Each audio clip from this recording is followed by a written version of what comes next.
Hey everybody, and welcome along to this week's edition of the Irish Golfer Podcast. Peter Finnan here, and joined by Ronan McNamara. We're back at home. We're back, baby. We're back. It's good. It's good to be home.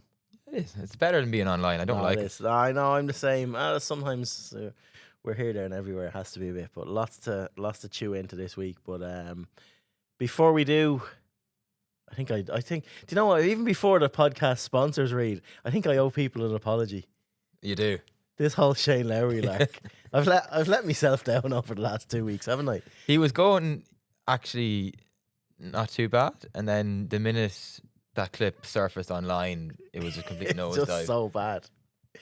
Yeah, I don't know, but yeah, I got sucked into it. I still think he'll do well soon, but like he needed the soft conditions that they had on Thursday and Friday would have.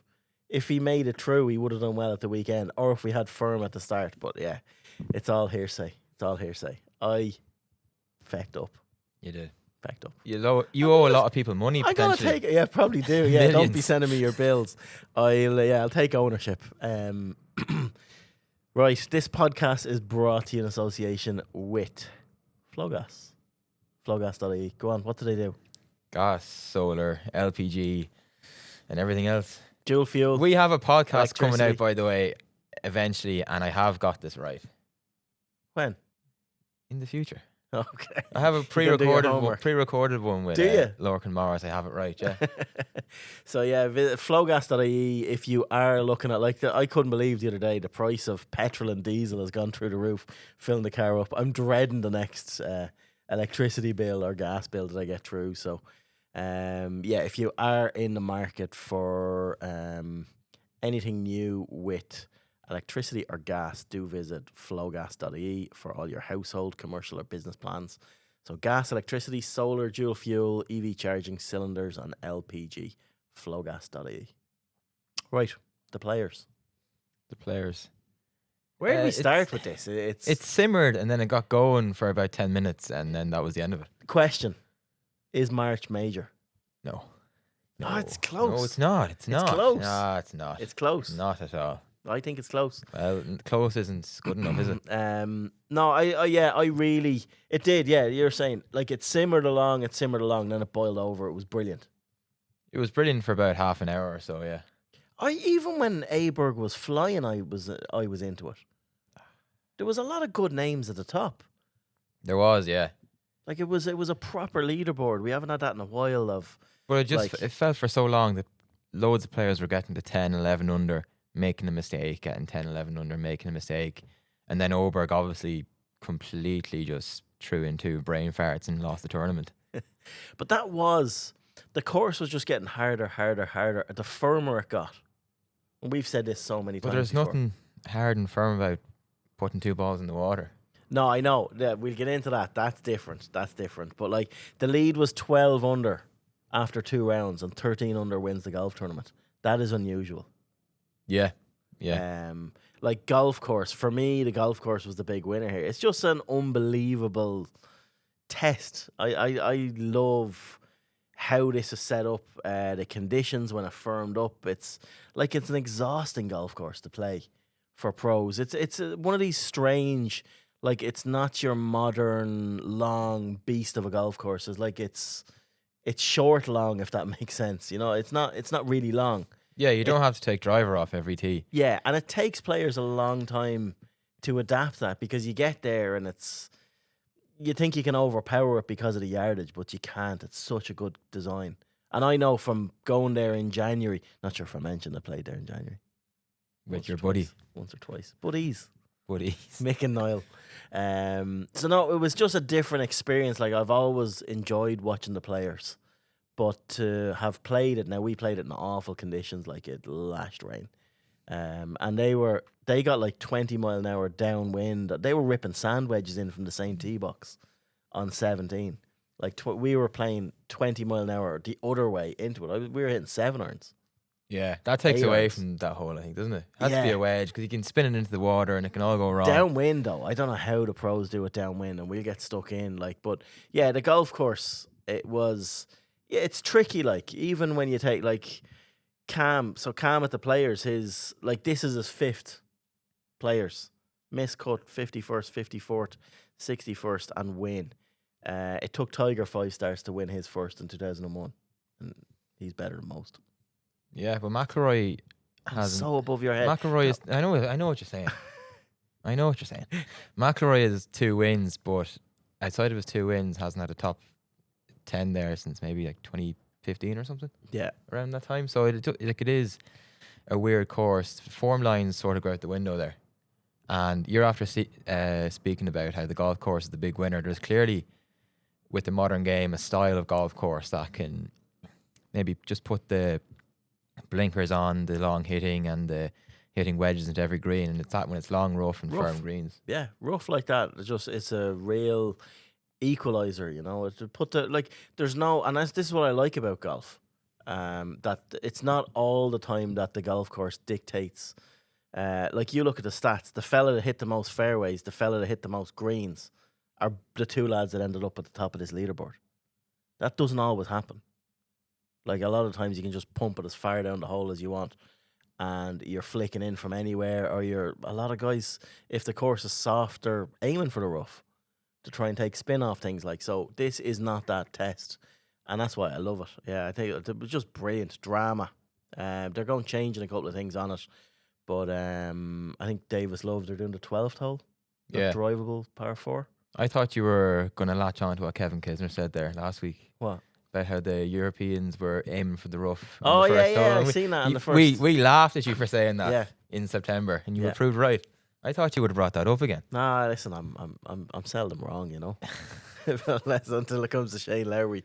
But it was good. I'm Cam Young. Like, I did not see Cam Young winning this golf tournament right up until he won it. Until he won it, yeah, pretty much. He's gone up on my estimations. Yeah, I'll get it out eventually. But no, he's gone well up. His 17 was unreal. What he did on 17 and 18, because even 16, when he had the fried egg in the bunker and he had the game to actually just pitch it out. Yeah. Give himself 2 putts, not make any mistakes. Because you've seen how awfully wrong that hole went for someone like Bobby McIntyre, who also had a bad lie in a similar position, not in the bunker, ends up putting it in the water. Like, you've no control over that, whereas Cam took control when the shots needed to be hit, which you couldn't say about Cam Young before. When they needed to be hit and the pressure was on, he stood up to it and he knocked it out of the park. Yeah, absolutely. A big thing about that, you can relate to the shot into 17 and the drive on 18. I think he said, I'm going to stand up here and hit the best shot of my life. And I suppose in that regard he did, but it's his putting that has been the real game changer for him. Like, massively improved on the PGA Tour putting wise, was 7th at the Players, 7th all overall in the 2025 season. Just making putts that, you know, he never usually would. Those putts that would maybe dive pace at the front of the hole. Like the big putts he made, obviously 17, grid up and down on 14, and then made about a 7 or 8 footer for was it a par on 11? And they were huge momentum shifters that Cam Young of maybe 18 months ago would have missed. He is a different player, isn't he? Like, you go back, it took his first win at the Wyndham, he was close to 100 starts. He'd 7 or 8 second place finishes before that. He kind of proves the point, and this is where Åberg falls into it as well. Like, you don't just arrive out on tour and you know how to win.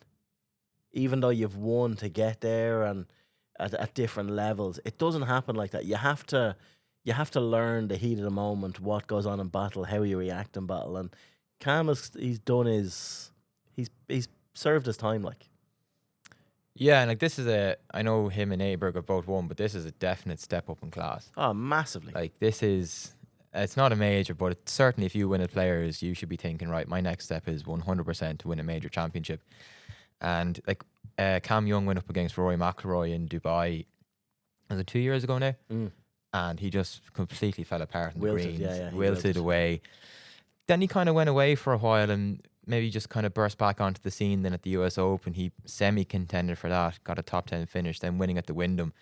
So there's been progression. He's back sort of on the hamster wheel again, and up to world number 4, and he was already a contender for majors, but he'd be one of the favourites now going into Augusta, I'd say, as well. Yeah, and that's 2 wins and 10 starts. Like, you know, he's messed around with his caddy situation last year. I know he'd Paul McBride on the year before as well. Doing so.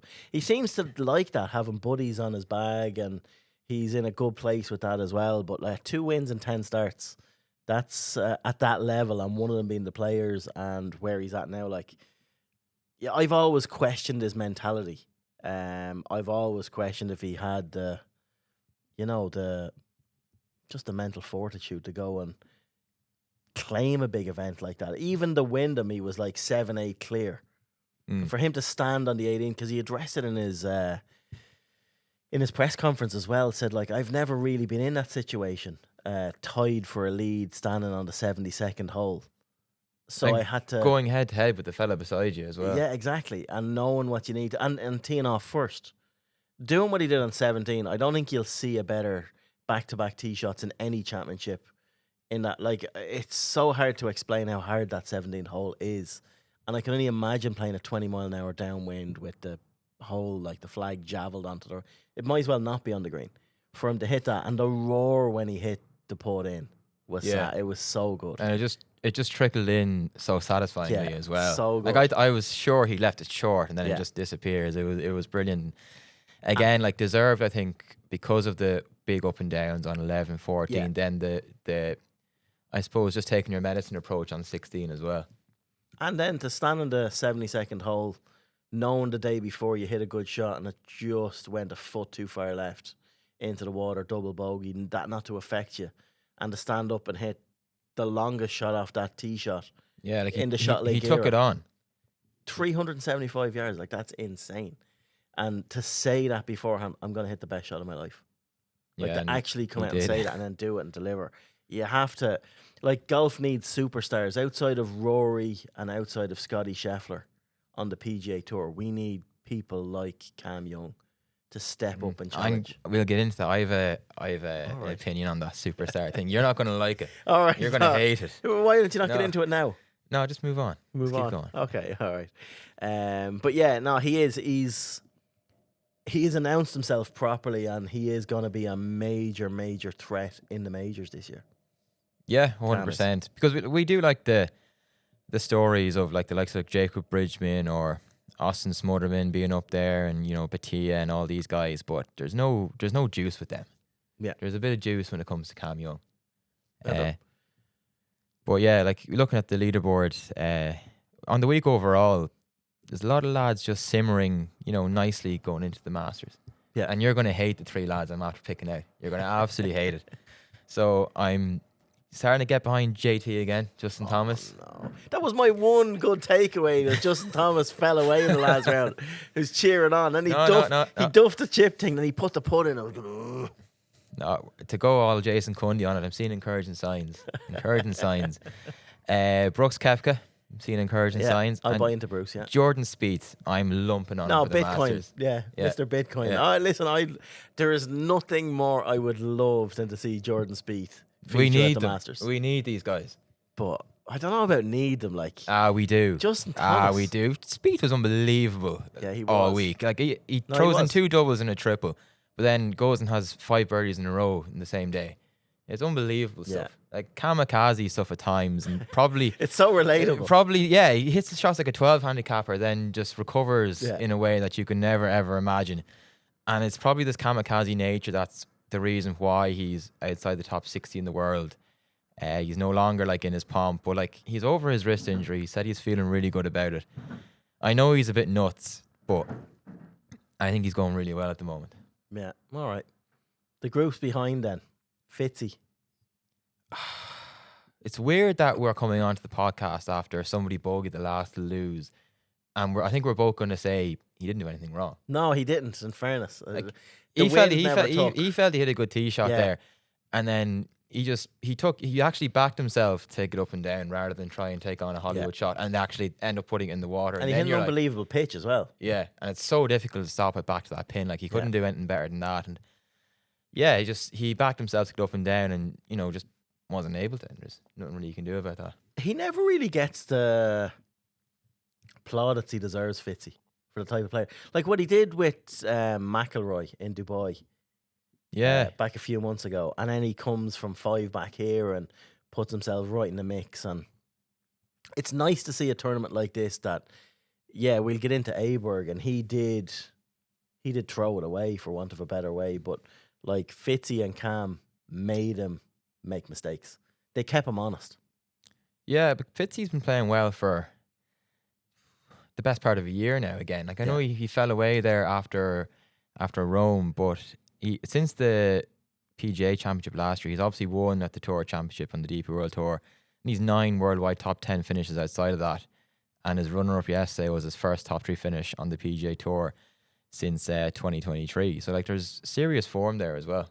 Yeah, no, he's just a ballsy player. He's just a proper steely. We'll ignore the fact that he's a Sheffield United fan. Proper bladesman. Himself and Bamford and all them. They can all Calvin Phillips, all them lads. Gone. What? I thought Calvin Phillips was the Yorkshire Perlo. The greatest player of all time. Was. He sold out, unfortunately. But no, Fitzy, I don't know. Where would you be on Fitzy? Do you think he'll kick on from this? Do you think he'll have a good season? On. Yeah, I think so. Yeah. He's already having. No, I know. Good season. Do you think he'll win? Yeah, I think he'll win once. Yeah. Okay. Right. He'll probably go and win the RBC Heritage again or something. Ludvig.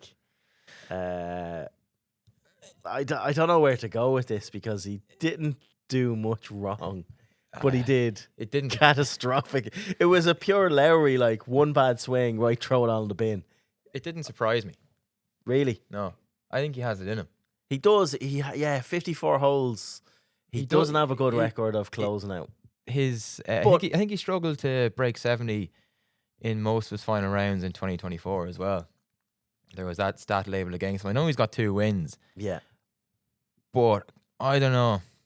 I never quite was fully thinking, right, was he 3-4 shots clear? And this is pretty much done. Yeah. I was always waiting for someone to just put some pressure on him. And then the shots on 11 and 12 were just ridiculous. But you could see from that stage he completely quickened up, lost his routine. Even though like he always looks like he's pretty poker faced, you could see in those big, ridiculously wide eyes that there was a bit of panic. Yeah. No, he was like, and you know, playing under pressure is a skill. Like it doesn't just come natural. It might to some, but you need to get yourself in the mix, get yourself used to it. He's not quite there. He's where Cam was a year ago. Yeah, like it's in the mix on that. He'll learn from it and he'll do things, but he's been working. Would you question his mentality, or do you think it's more swing related and it's more working on that, or would you question, does he have it between the ears? I'd say it's decision making. Taking driver on 12 was madness. I think he's frizzled at that stage. So taking the 11th first, considering what he did the day before, spot welded a 4 and knocked it in for eagle. He missed that green with that approach, and that's the one. If by he just mile. If he kept, we said this about Lowry a few weeks ago. Just keep your ball on dry land, you win that golf tournament. Yeah, from where he was. But then you also have to consider he is still essentially straight out of college. Yeah, he's super aggressive as well. There's such a learning thing to be done with this. Like looking at his major results, he's top 10s in the Masters. Then outside of that, it's pretty ordinary. He's missed 4 cuts in his 2 years in the majors, and you get the sense that he's still learning his way in the game, even though everyone renowns him as world superstar. I wasn't going to say world beater because we've learned there's a distinction there now. Yeah. But he is still learning the game, I think, as well, and has top 10s, but I can't really remember the last time he was properly in the mix and contention since winning the Genesis. So from that point of view, it's difficult, as you said before, to get your mind back in the frame of being in contention again after being out of it for so long almost. And you could see he left the gate open for lads to walk in, and when he fell off the gate, he couldn't get back on. Yeah, he was like, even putting on the front nine before that, he had a bad putting round. I think he was 70 out of 70 to 3 players. It wasn't it wasn't a weekend win, but at the same time, if he just finds dry land with a second shot in 11, he's in cruise control. Yeah. He really was in cruise control, but like, you just never expect a young, confident guy like him that's hitting all the right shots to hit one shot that just catastrophically blows everything up. And he goes and follows it up. Like, I'd even question taking driver on 12. Oh, He was the it's an only iron one. all day. Well, you didn't even see it on the TV, but if you look at it on ShotLink, Torbjornsson that played with him, he hit driver off it as well. He did the exact same thing, and he was up first. Interesting. So he hit the exact same shot. It's the only place you can't go. Yeah. And he hits that, and then our man steps up and does the same thing. Like, but like he'd so much going for him, even like before 11. Like Cam Young and Matty Fitz didn't birdie 9 or 11. when they didn't go for 12 either. And they've given them a shot. The last I know group- Matty Fitz birdied 12, but Yeah, but they've not with essentially- driver. Yeah, I know, but they've essentially, like, they're not putting the foot down at this stage on Ludvig. He just opened it up for everybody else. Yeah, 11 opened it up, and then 12 just sealed it. Like, he was gone. But yeah, he did. Them two boys, they just dragged each other down in that final round. Unfortunately, they're mates. They live close by. They do a bit of practice there. But that last group, they were the only two players in the last 6 group that actually hit driver off that tee as well. Nobody else bothered to take it on, and he takes it on after hitting. Because even on Sky, do you remember, like, watching it on Sky, and it showed a slow-mo of him through impact on 11. Did you see that? No. So it was a slow-mo of, like, his club face, and it so come off the toe, but it stayed straight because he had let it go. It obviously hit such a toe hook then off 12. Yeah. The exact same strike location. It just, gear effect just took it more.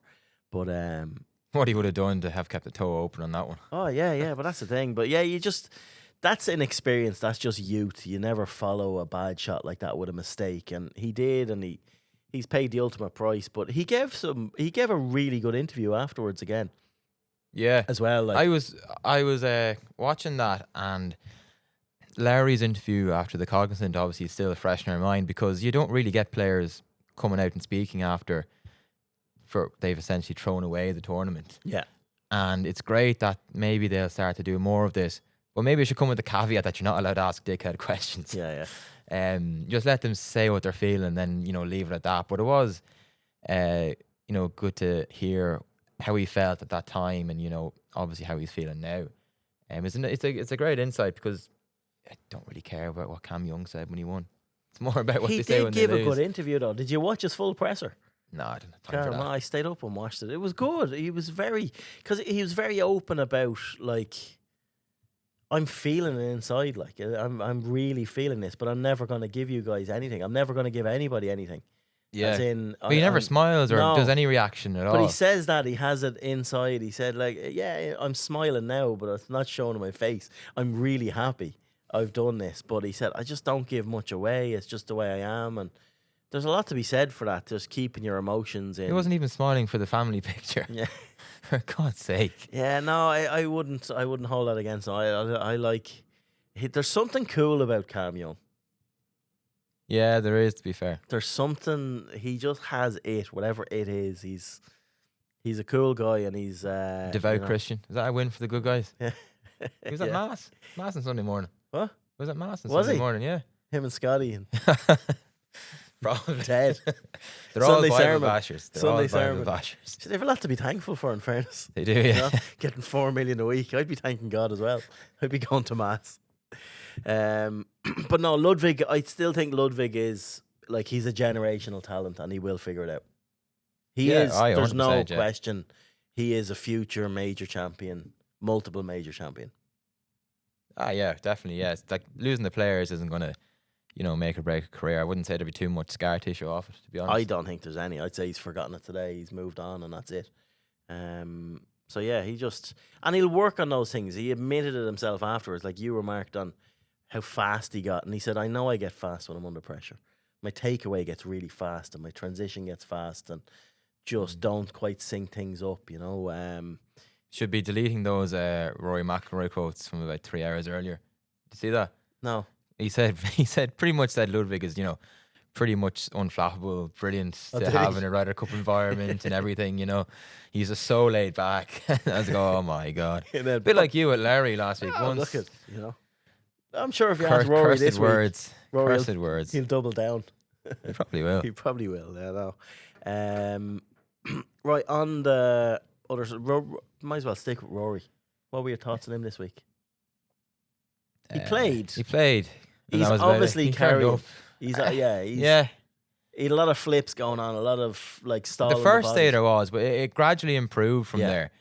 A funny the golf gods and whatever you believe in, they have a funny way of kind of kicking you when you're down. He'd so many below the feet lies and above the feet lies and in that first round, but like he improved steadily as it went on. Again, hasn't putted well this year. I don't. No, think. that was his worst putting week of the season as well. That's the worrying thing. Yeah. Is he was pretty much bottom of the field for putting for the week. Looking at his stats here, he was 43rd off the tee in round 1, 9th in round 2, 48th in round 3, and then first in the final round. But putting was 61, 67, 68, and 96 from round 4 to 1, working back. Like, that's awful. Yeah, no, it is awful. So I think his back is fine. Yeah, I wouldn't I don't think the back is a problem. I just think it'll be interesting to see what he does from here, because he's already laid out a stall going his next start in his head is the Masters. He has to play one of these next events. He said he might. Yeah, I think he has he to. said if he's going to go home and practice and Yeah. sort of He like needs another event. go back into the gym routine and go back to practicing his normal home. But then he said if I get itchy feet, he might add another one. So it's going to be one of the 2 Texan events. Yeah. And I think he should play as well. Yeah, I'd play the week before the Masters if I was him. Yeah. Whereas play result is inconsequential. Just play. Oh yeah, no, just get the reps in and all you want to do is have a good putting week. That's all. Yeah. Just get your eye in. Scotty had a better weekend as well. Yeah. Again, not quite at the races.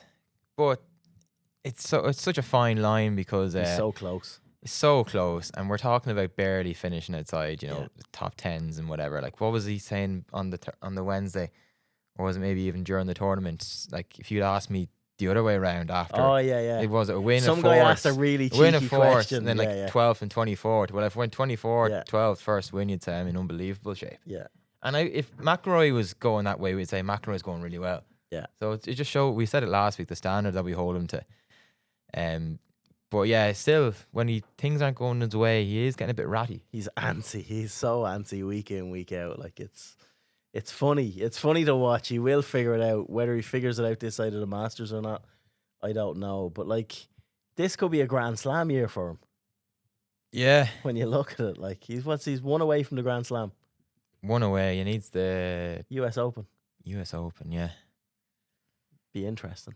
Yeah, a good putting weekend for him after being 96 in round 2. So it's just his strokes gained off the tee is bad. His strokes gained approach, his iron play. He's missing it both ways now. Yeah. And ironically, he's missing it more to the right, whereas usually he had that sort of left pull. So yeah, he's a lot of figuring out to do, I think. No, he does. He's a lot more than Rory to be figured out, I think.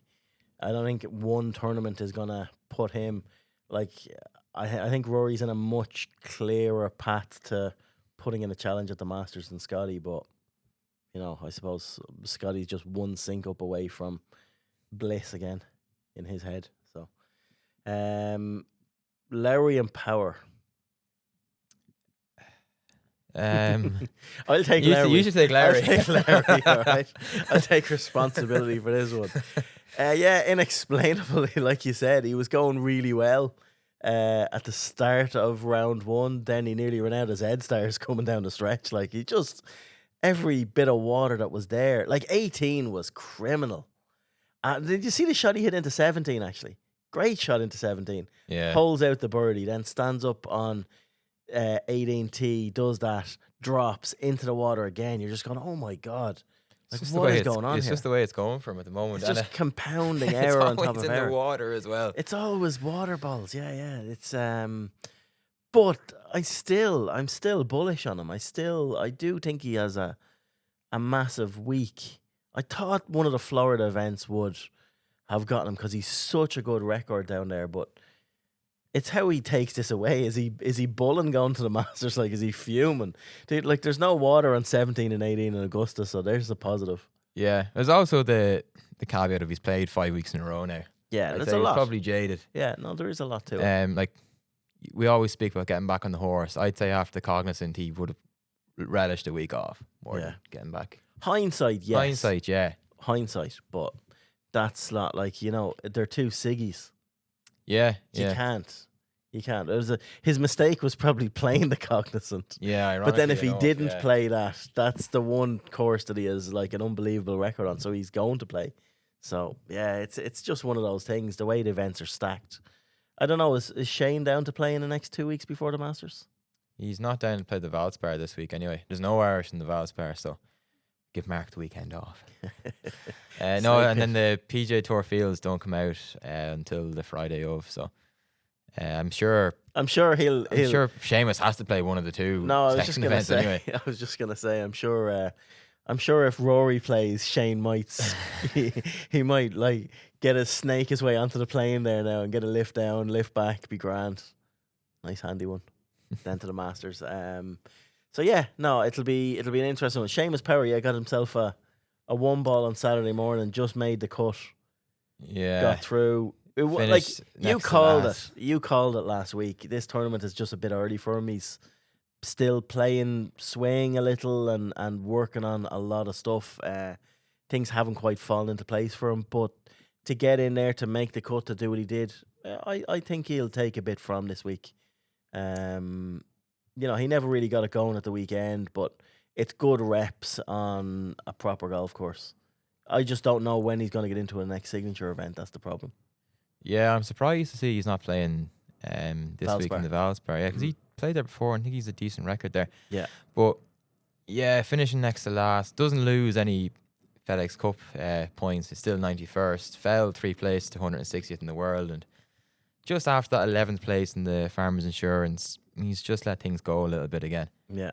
But like I said it last week, he wasn't really confident with his ball striking over the last few weeks. And I'd say going to the players, not really knowing where the ball is going is obviously a difficult place to be, but he did do well to make the cut. Like, he was gutsy in the end. Just a shame he couldn't, put some sort of a weekend together. Yeah. All in all, I really enjoyed this tournament. Yeah. That's 6 of the last 7 players, and it's down to the golf course a lot as well. 6 of the last 7 players, only 1 shot in it in each of the last 7 tournaments, and a playoff. I would have liked a 3-hole playoff.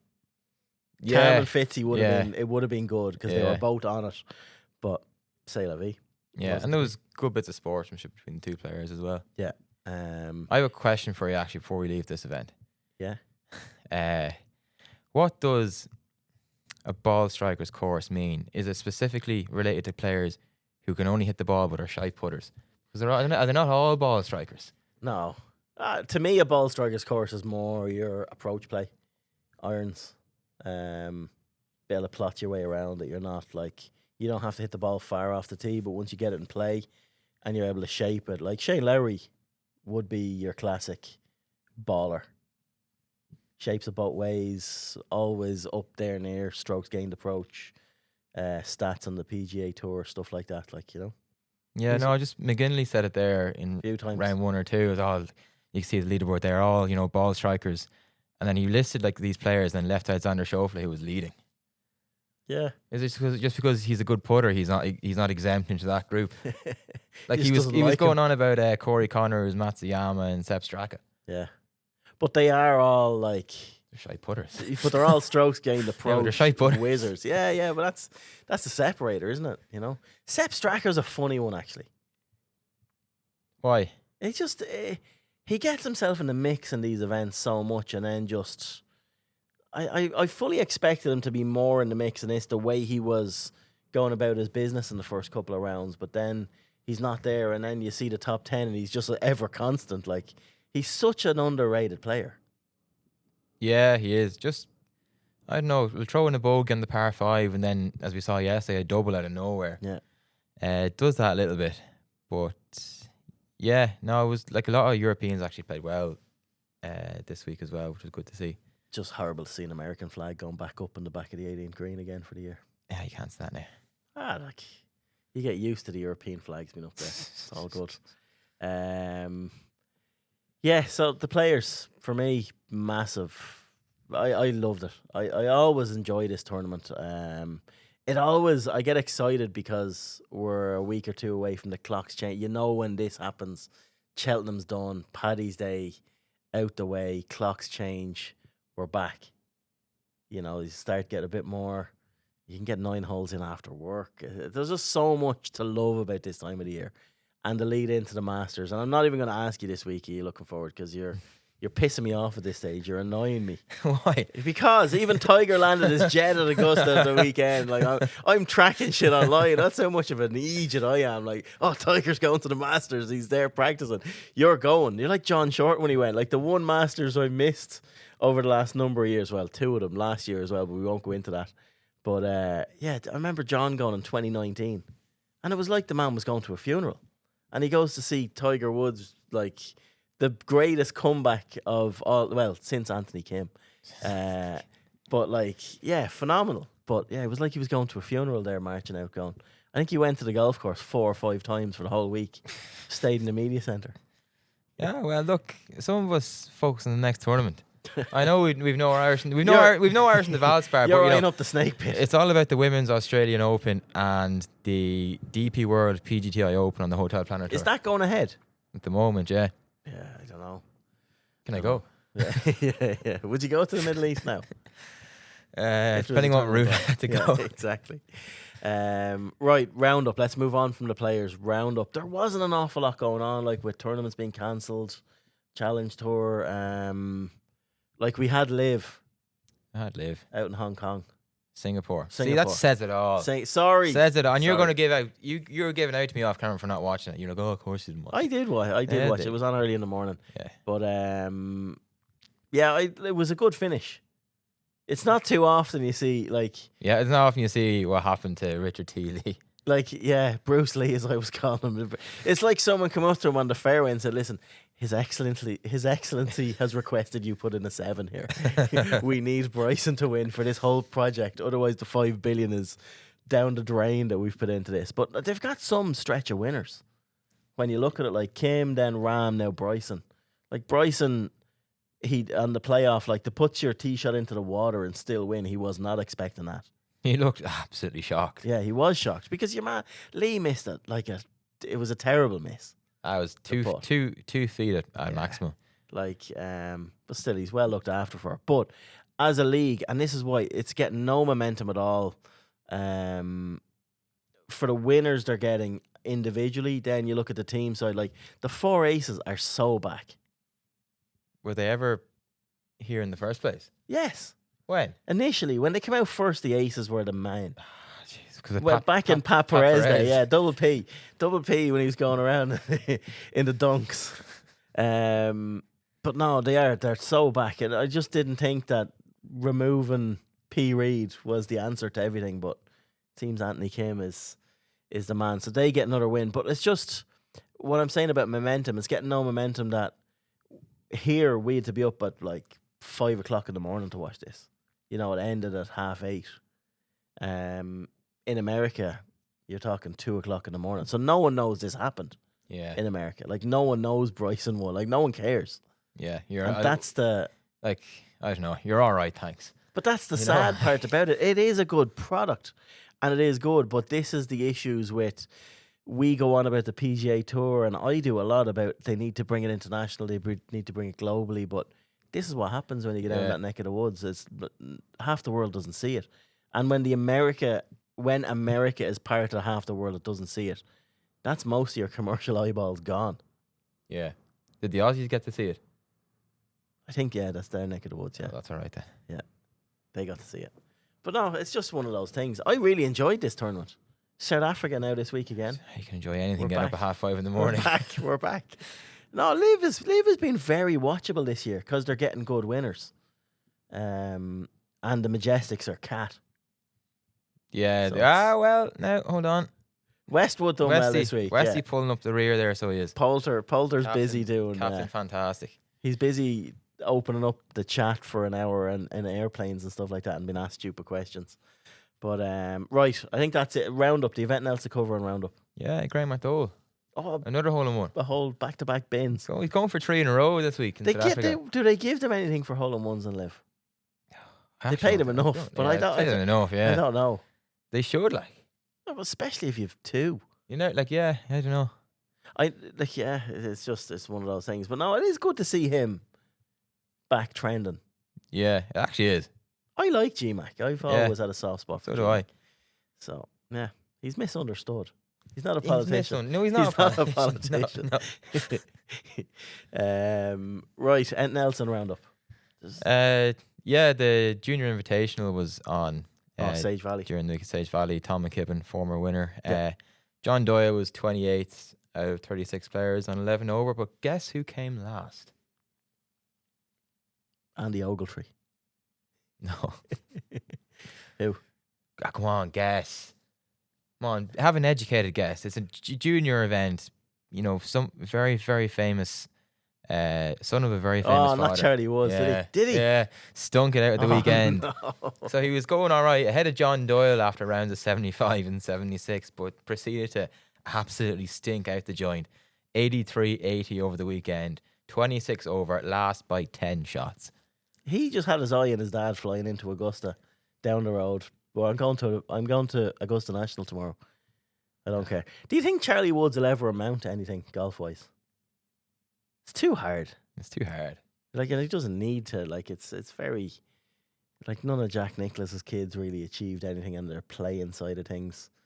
No. Gary Player's kids busy flashing golf balls around the golf course and stuff and selling Masters tickets. It's hard. It is a hard one. There's a lot of pressure on the kid. He looks a proper player, but there's a lot more hunger out there for that. So yeah, sidetracked. Right, that it from Roundup. I think that's it. Yeah. Right, heroes and villains. I've gone for Sudarsh and Yela Maraju. I'm glad you said his name first for heroes. I had him listed down as heroes. Well, just the backstory is class. Yeah, I couldn't afford to go to college, learn the game himself, and I suppose backing yourself. And you know, we may never see him again. This could have been a one and done kind of week. Yeah, nice one to have your one. I was delighted to see him get the top 10, even though he looked fairly nervous coming down the 18th. But no, it was a good story, and I can President's Cup, telling you.